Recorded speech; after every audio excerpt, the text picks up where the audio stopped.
This project was made by Ana Beatriz Silva Moura, Bruna Camille do Nascimento Siqueira, Larissa dos Santos Santana, Matheus Vieira de Assunção, and Stephanie Santos Gomes.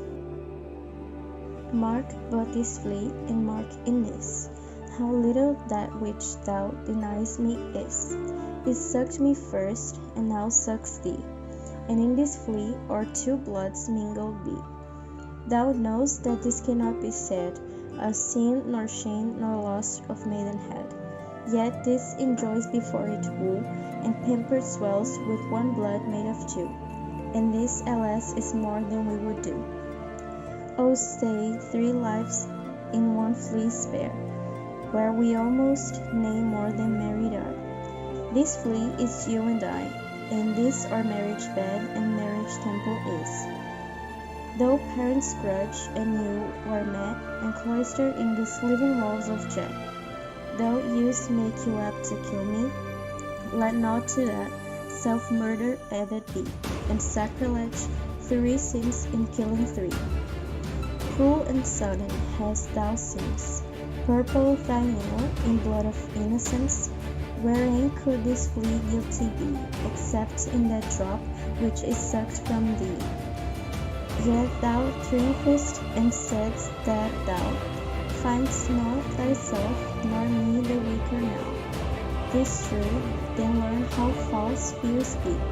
Just so much honor, when thou yieldest to me, will waste as this flea's death take life from thee.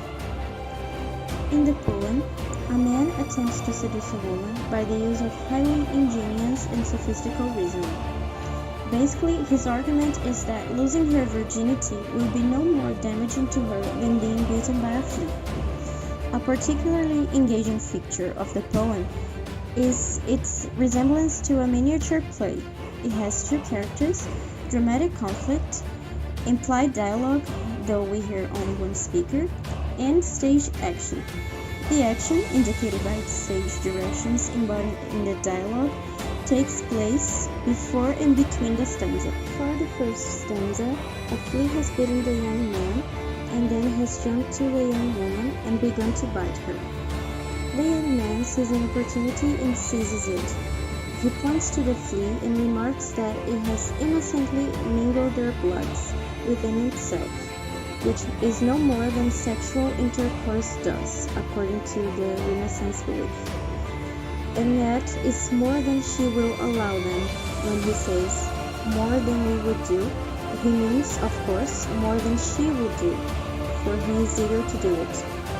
His remark that the flea's action cannot be called a sin or shame or loss of maidenhead indicates that she is a virgin and wishes to preserve her virginity until she can surrender it without sin. Between the first and second stanzas, the young lady raises her finger to squash the flea. The young man protests, urging her to spare the flea, in which, because of their commingled bloods, they almost feel more than married are. With a slice of wit, he has parlayed his claim that the mingling of their bloods within the flea is tantamount to a sinless act of sexual intercourse, into a claim that it is tantamount to marriage. The flea is their marriage bed and marriage temple. If she kills it, he claims, she will be destroying 3 lives, his, hers, and the flea's, and committing 3 sins, murder, suicide, and sacrilege. The line, though use, probably indicates habit, makes you apt, which can mean that he habitually disposed to kill me, indicates that the speaker has already attempted many times to seduce the young woman, and has failed. He's metaphorically playing the poetic lover's traditional complaint that he's dying of his unrequired love, and therefore that the lady is killing him by withholding her favors. But the young lady pays no attention to the speaker's protests. Between the second and third stanzas, she has cruelly, according to the man, killed the flea, has purpled, crimsoned her nail with blood of innocence. The flea's only guilt, the speaker claims, was contained in the drop of blood it sucked from its murderess, And now she declares triumphantly to the young man that neither her nor he has been injured, let alone killed, by the flea's death. With one quick stroke of her finger, she has indeed thoroughly discredited the young man's logic. But the young man is not for a moment discountenanced. Namely, he turns his defeat into a further argument for his original design. Because his fears proved false, he contends all fears are false, including hers that she will lose honor in yielding to him. She will lose no more honor in submitting to his desires, he claims, than she lost life in killing the flea. Conclusion. The Flea is a sequence of specious but also clever thoughts, narrated by a man trying to seduce a woman, who we can infer that is a person attached to society values, and he uses her beliefs in metaphors as an attempt of convincing her that they already had a strong bond inside of the flea, and having intercourse after that event is smaller than killing it, because she would commit more sins in this action.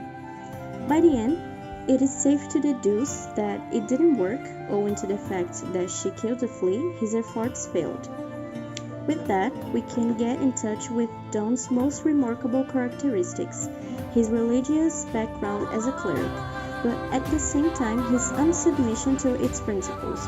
He uses opposite forces to guide the reader through conflicting feelings, the divine and the desire, the effort to satisfy a desire without harming his beliefs, or, as in this poem, choosing the less damaging action.